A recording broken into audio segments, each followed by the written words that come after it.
सिद्धरामेश्वर महाराजांच्या यात्रेतील अतिशय महत्त्वाचा अशा अक्षता सोहळ्याला अवघ्या काही वेळामध्ये सुरुवात होणार आहे। खरं तर हिरेअब्बू वाड्यापासून आपण जर बघितलं तर ज्या मानाच्या काट्या आहेत त्या या ठिकाणाहून निघालेल्या आहेत। खरं तर अक्षता सोहळ्याचं महत्त्व हे अतिशय वेगळ्या पद्धतीने आपल्यासोबत बोलण्यासाठी हाबुराय आहेत। हाबुराय, काय सांगाल खरं तर अक्षता सोहळा आहे काय आजच्या दिवसाचं महत्त्व आहे आणि कशा पद्धतीचं विशेष महत्त्व या संपूर्ण यात्रेमध्ये याला प्राप्त असतं? ग्रामदैवत शिवयोगी सिद्धरामांची यात्रा कालपासून सुरुवात झाली। काल येणीमंजन जे हळदी आपण कसं लग्नामध्ये हळदी झाल्यानंतर अक्षता करतो तसं काल हळदी आज अक्षताचा कार्यक्रम मंदिरात गेल्यानंतर पहिल्या दोन प्रमुख विधी होतात, एक सोहडी पूजा आणि एक संमती वाचन। हे दोन प्रमुख विधी होऊन मंदिरात गेल्यानंतर अमृतलिंगापाशी पुन्हा तेलाभिषेक सुरू होतो, म्हणून आज महत्वाचा दिवस म्हणजे अक्षता कार्यक्रम। अक्षता सोहळ्याचं वेगळं असं महत्त्व काय? कारण 12व्या शतकामध्ये सिद्धरामेश्वरांनी आंतरजातीय विवाह केलेला होता, कशा पद्धतीचा तो काय मी काय म्हणतो, सिद्धरामाने स्वतः विवाह केला, त्याच्या योगदंडाचे विवाह केला कुंभारकांनी काय, त्याबद्दल आपण आंतरजातीय म्हणू शकत नाही काय।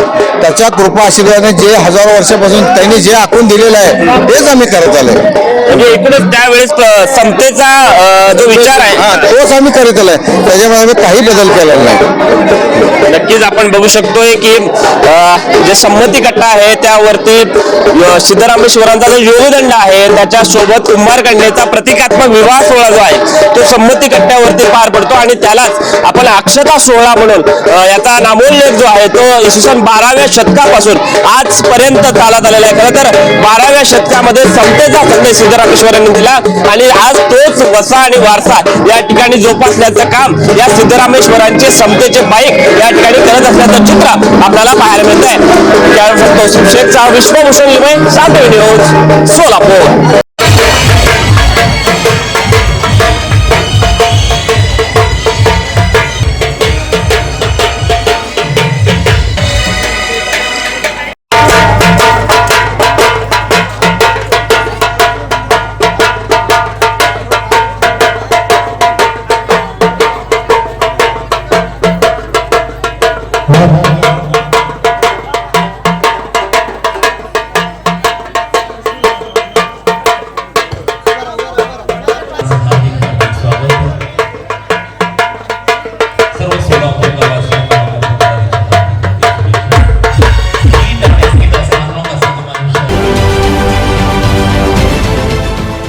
देश विदेशातील प्रत्येक घडामोडींचे लाईव्ह अपडेट मिळवण्यासाठी आता साम टीव्हीच्या सर्व सोशल मीडिया प्लॅटफॉर्मला लाईक, फॉलो आणि सबस्क्राईब करा। तसंच सर्व नोटिफिकेशनसाठी बेल आयकॉन प्रेस करायला विसरू नका।